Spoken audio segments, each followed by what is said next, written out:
3 years ago, I was 8 months pregnant, standing with my feet in the cold water of the creek in 90-degree weather while my kids caught crawdads and minnows with their little fishing nets. And I was excited about writing for the first time in over a year. I have always wanted to write novels and publish novels, but I had gone my entire life up to that point without ever actually finishing a novel.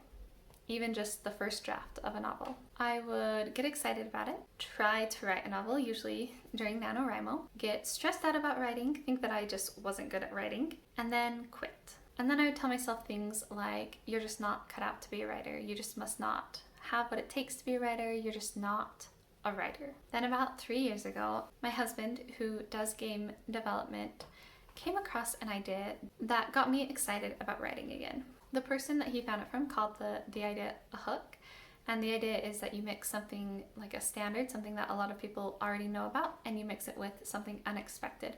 So you have both elements there working together to create something that you know people will like, but that is also kind of a fresh take. The more I learned about it and the more my husband talked about it, the more excited I got about it. And that concept is what led me to my idea for my Rapunzel retelling, which was the first book that I actually finished because of this idea and some of the other ideas that I learned from other books that I had recently read. All of the ideas and concepts that I had read kind of came together for me to enable me to actually finish a draft. Today I wanted to share some of those books with you and just tell you what my 5 favorite nonfiction but not writing craft books are. All of these books have helped me in my writing journey, and I hope that they can help you in yours, even though they are not directly related to writing.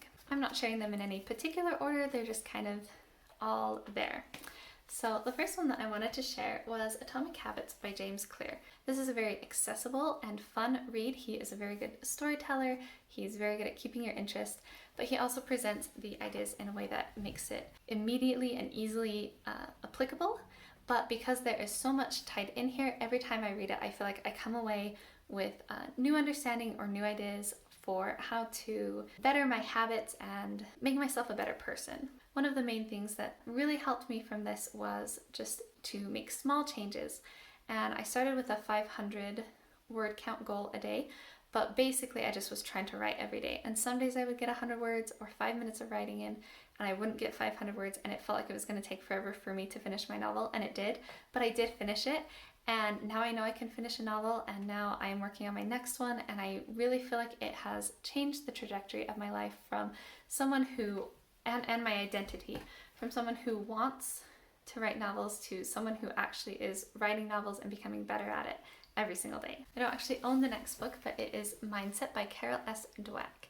And this book talks about the difference between a fixed mindset and a growth mindset. And a fixed mindset is where you believe that something is fixed, it's just the way it is, and you can't do a lot to change it. And a growth mindset is the opposite, where you believe that there are things that you can do to improve. People with a growth mindset will say things like, it's just the way I am, I was born that way. People with a growth mindset, I think it's really interesting, they actually see mistakes as an opportunity. So rather than getting discouraged when they make a mistake or do something wrong, they actually get excited and remotivated and can actually do better and improve that way, because mistakes are how we learn, and they understand that, and they're not trying to prove to anyone that they are good at something. So for example, if you're a writer, they're not trying to prove that they are a good writer because they don't believe that it's fixed. It doesn't reflect back on them as a person, their writing, whether this writing is good or bad. And so then they're able to, as they write something bad, they're able to show it to other people, get help, change the way that they are writing and edit it and different things like that, and read books and watch videos and stuff to improve and put in the work to continue to write and to change it. The biggest thing for me from this was that concept that writing something bad was actually not just okay or something that you need to do, but it was actually good, necessary. In order to become a better writer, you have to write something bad. And I recently saw on Brandon Sanderson's Facebook page, because he's my favorite author, so I follow him on Facebook, he was talking with someone who had commented that they want to write, but they feel held back because they're drafts aren't very good, so they don't want to show it to anyone. And he just commented a very encouraging comment and reminded them that his first drafts aren't good. And it's so hard to imagine that these books could start with a draft that's not good. And I don't know, good is really relative, but it's so encouraging to know that even published authors who have published a lot of books, they write drafts, messy drafts that they would never publish or show, sell. Their drafts aren't good either. And obviously I am sure Brandon Sanderson's first drafts are better than my first drafts, because he's had a whole lot more experience than I have. But I know that as I continue to write messy drafts and drafts that aren't as good, and as I continue to edit those, that I will become better. And that is something that I've had to internalize, because even though I had come to believe that in my head, it was a lot harder to actually do it. And one of the things that really helped me with that was having a writing group to submit my bad writing to, where I was like, this isn't good, but I have to show it to these people because I'm in my writing group. And that was a really good experience for me to get over the fact that my stuff wasn't actually good. It also helped me to improve, because I got a lot of really good feedback that I was able to then go edit the draft and make it a whole lot better. Mindset is a really accessible book as well. I feel like it is one that pretty much anyone could pick up and enjoy and read it. If you're looking for a more research-based book that talks kind of about similar things but not in necessarily the same terms, you could check out Peak. It is one of my husband's newest favorite books that I haven't actually read yet, but I am planning on reading it in the next couple of months. The next book I wanted to talk about is Impossible to Ignore by Carmen Simon. And the first two books that I shared are really accessible. This one is a lot more academic feeling when you're reading it. It was one that I had to take a lot more slowly, where I can read Atomic Habits in just a few days or a week or whatever. I end up getting into it and wanting to read it a lot. Impossible to Ignore, I couldn't even read a chapter a day sometimes, because it is kind of a heavier writing style with just more academic language, which makes sense because she is a PhD, and it reads more like a college textbook than a self-help book, but the information in it is so good. And this is not where my husband found the idea of hooks that I talked about in my story at the beginning. It does have a couple sections that talk about the idea of taking something standard and something unexpected and mixing it together, and why it works for people. This book is basically just on how to influence other people's memory and impact their decisions. And I think it is a really good book for anyone who does anything creative and wants to make money off of it, because it talks about, like I said, hooks and some different things like that. It's very science-based, and it also talks about different marketing type things. And you definitely, when you're creating something, you want to create something that is memorable, and that is kind of what this whole book is about. So I would recommend it. Just know that it might be one that is a little bit of a slower read to get through. And then we have 7 Habits of Highly Effective People by Stephen R. Covey. And this is a really popular, famous one, but I just wanted to mention it because it is one of the first self-help books that I ever read, and it's still one of my favorites. One of the things that I love about this book is just how big picture it is. Every time I read through it, I'm like, this is exactly the kind of person that I want to be.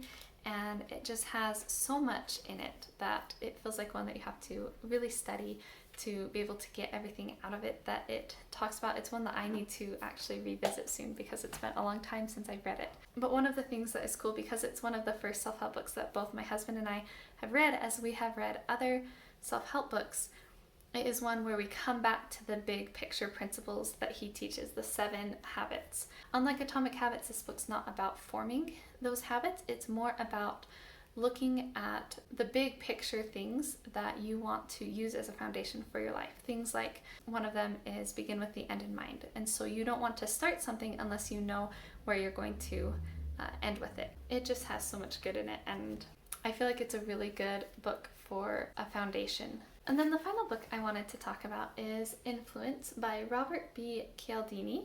And this book, the subtitle is The Psychology of Persuasion, and that's what it is about. It's not a marketing book, but it talks about marketing both from the perspective of someone who is marketing and especially from the perspective of people being marketed to. It has 5 main things that it talks about. Things like social proof, where more people the more people who like it, the more likely we are to want to try it. Like if you have a restaurant and there's one car in front of one restaurant and there's 5 cars in front of another one, you are more likely to pick the one with 5 cars because it is popular. And so the fact that that many people like it is almost like a proof to you subconsciously, without you even thinking about it, that that restaurant is better than the one with just the one person who likes it. And so it has a lot of different principles like that throughout the book. It has 5 different main principles and a lot of examples and studies and stuff to back up those principles that are really useful for marketing your book. Whether you are trying to market your book to an agent or an editor, or whether you're self-publishing and you're trying to market it to a whole bunch of people, this is a really good book just for persuading people. It is a really useful, interesting read too. It's I would say it's in between Atomic Habits and Impossible to Ignore in how accessible it is. But if you enjoy studies and research-based books, then this is definitely one that you're going to enjoy because it has a lot of interesting studies, and he presents the studies in really interesting ways as well. So those are my 5 favorite nonfiction books that aren't actually writing books, but that can help make your writing better. I would love to hear your favorite nonfiction book in the comments below and why it's your favorite. We can chat more about books down there. And if you want to follow my reading journey, then you can check out my Goodreads. I do post a review for every book I read there. You can also check out my Instagram, where I post about my writing journey and my favorite books. And if you like this video, don't forget to hit that thumbs up and subscribe for lots of reading and writing content. And thank you so much for watching my video. I will see you in the next one.